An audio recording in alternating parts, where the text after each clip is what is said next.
Калинка ли е областният координатор на ГЕРБ в Димитровград Иво Димов, който е и кмет на града? Защо Калинка?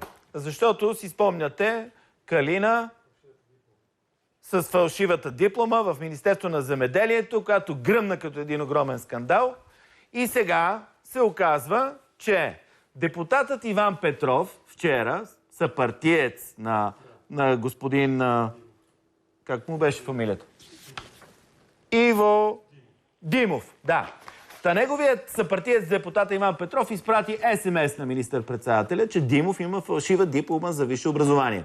Скандалът започна на 27 март, когато председателят на Общинския съвет в Димитровград и предишен кмет Стефан Димитров публично поиска цялата кметска администрация да оповести образованието си.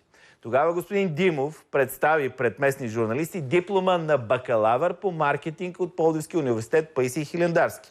В официалната си биография обаче той не уточнява от коя година е тя, но е добавил, че през 2011 година е завършил Българското училище за политика Димитър Паница към Нов български университет. Имам сега връзка с господин Димов. Здравейте, господин Димов. Здравейте, господин Цветков. Разбрахме, че сте предоставил диплома, обаче навсякъде непрекъснато се носят някакви слухове по ваш адрес за това, че нямате диплома. Първо искам да ви кажа, че се радвам, че се чуваме. В момента се прибирам от съвместно работно заседание в Смолен с регионалния съвет за развитие. Да говорим за вашата диплома. Да, искам само да ви предупредя, че пътувам в момента и разговора ще е попътен и за това, ако прекъсне връзката, просто се извинявам предварително. Какво мога да ви кажа? Сами аз ще искам да се направи щателна проверка по случая с моята диплома и да се сложи точка на всички спекулации относно образованието ми, за да се спре с всякакви политически интриги, които, да ви кажа откровено, че по-скоро ми пилеят времето в безмислени дебати. И това е, което искам да коментирам с вас. Още утре ще направя така, че ще поискам да се извърши тази проверка и официално да оповестят резултатите от следващите дни. Аз ще ви подпомогна малко, но след това сега искам да ви задам друг въпрос. Кой има интерес от това да ви атакува, господин Димов? Ами политическите ми опоненти, предполагам. Кои са политическите ви опоненти? Кои са политическите ви опоненти при положение, господин Димов, че информацията за това нещо се пише от ваш съпартиец и се изпраща на министър-председателя. И според мен лично доста по-късно така в парламента да могат фоторепортерите да видят какво пише на този СМС. Абсолютно.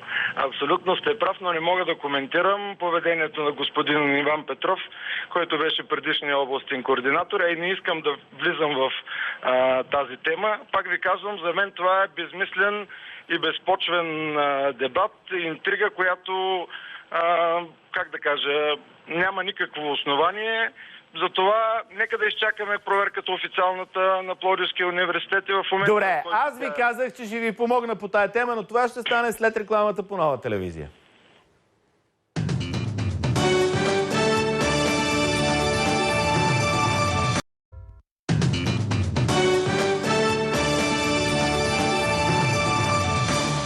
Здравейте, гледате часът на Милен Цветков, където си отговаряме на въпроса Калинка ли е областният координатор на ГЕРБ в Димитровград Иво Димов, който е и кмет на града. Преди малко имахме връзка с господин Димов, който предоставил диплома пред медиите, че е следвал в Пловдивския университет Паисий Хилендарски. Господин Димов каза в разговора ни, че някой най-вероятно го напада, негови политически опоненти, но ще иска щателна проверка в Пловдивския университет. За това има ли, няма ли диплома, следвал ли не е следвал. Господин Димов, на линия ли сте?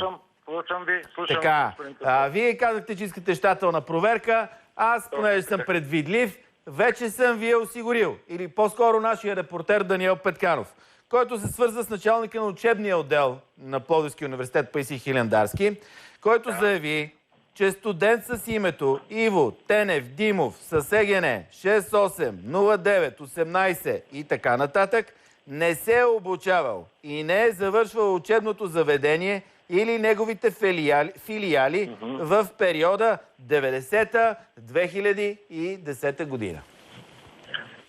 Господин Цветков, това не е щателна проверка, нали сами разбирате? Завършил съм 2010 година и съм сигурен, че абсолютно всичко, което казвам, е истина. Така че... Господин Димов, ние получихме... Господин Димов, ние получихме от двама човека уверение. Сутринта в един така по-неформален разговор с началникът на учебния отдел на Пловдивския университет. После той малко се скара след обед на нашия репортер Даниел Петканов и доколкото разбра, го кара да пише някакви официални писма.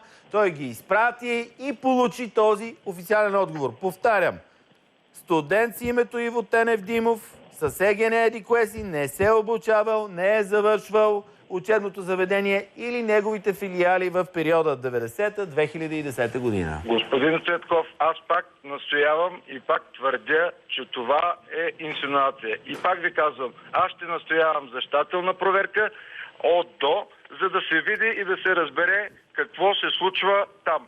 И господин Димов, да. Ако политическите ви опоненти имат някакви ползи от това да ви изкарат без образование, без диплома, при това вие, доколкото знам, сте бил в образователната комисия в парламента.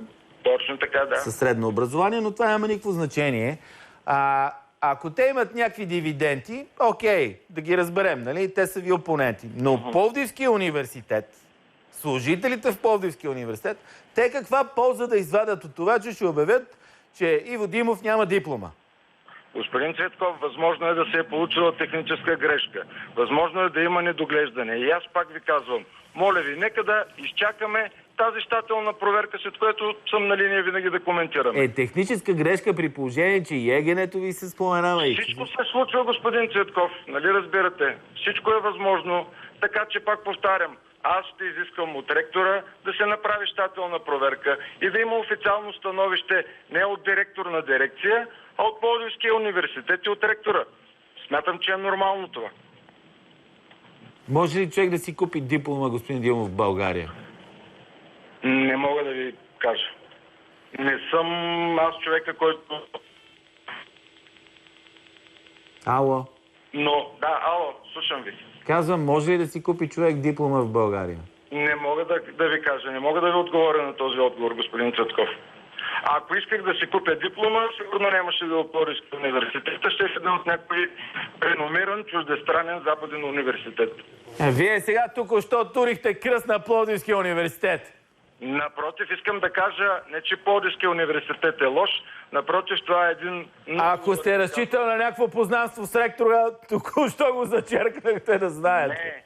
Не, искам да ви кажа, че много по-трудно би се проверила една купена диплома някъде в чужбина, отколкото в Пловдив, примерно. Добре, господин Димов, благодаря ви. Приятен път ви пожелавам и успех в работата и продължавам нататък с моята история.